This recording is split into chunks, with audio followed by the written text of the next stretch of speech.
नमस्कार दर्शक बंधु एबे केंद्र सरकार आने गोटे बड़ अपडेट श्रमिकों 2 लाख टंकार बीमा और 1000 टंका फ्री रे पाइबे। आसतु संपूर्ण खबर को जिबा।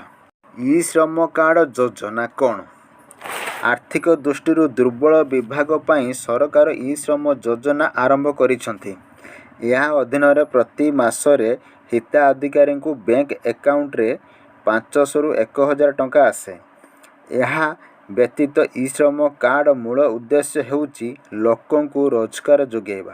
अनेक श्रमिक ई श्रम पोर्टाल माध्यम रे लाभ पाई परिबे। अणसंगठित क्षेत्र रे प्रवासी श्रमिक, प्लाटफर्म कर्मचारी, निर्माण श्रमिक, घरोई श्रमिक, रास्ताकड़ दोकानी एवं कृषि श्रमिक एही योजना रे उपकृत होई परिबे। ई श्रम कार्ड लाभ कौन आसन जानिबा।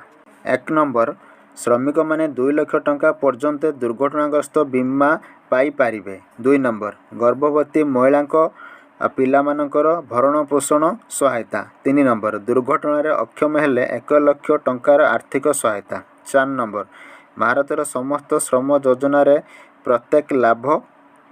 5 नंबर प्रति मासरे बैंक अकाउंट को 500 रु 1000 टंकार पेंशन। 6 स्वास्थ्य चिकित्सा पाई आर्थिक सहायता जुगाई दिया जिवो। 7 प्रथम गृह निर्माण रे सरकारी आर्थिक सहायता। 8 पिला मानकर शिक्षा पाई आर्थिक सहायता जुगाई दिया जिवो।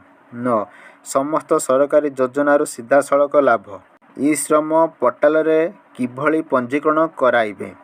1 नंबर ई श्रम पोर्टाल रे निजकु पंजीकरण करिबाकू ऑफिशियल वेबसाइट जांतु।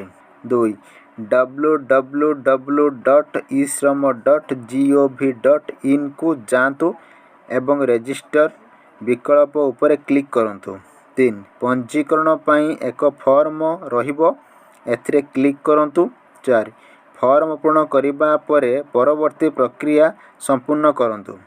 5 आधार नंबर सहित संयुक्त मोबाइल फोन नंबर प्रवेश करंतु। 6 यहाँ परे ESIC स्थिति, EPFO एवं कैप्चा कोड दियंतु।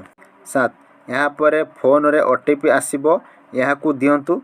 8 पंजीकरण फॉर्म रे पचरा जाइथिबा समस्त तथ्य पूर्ण करंतु।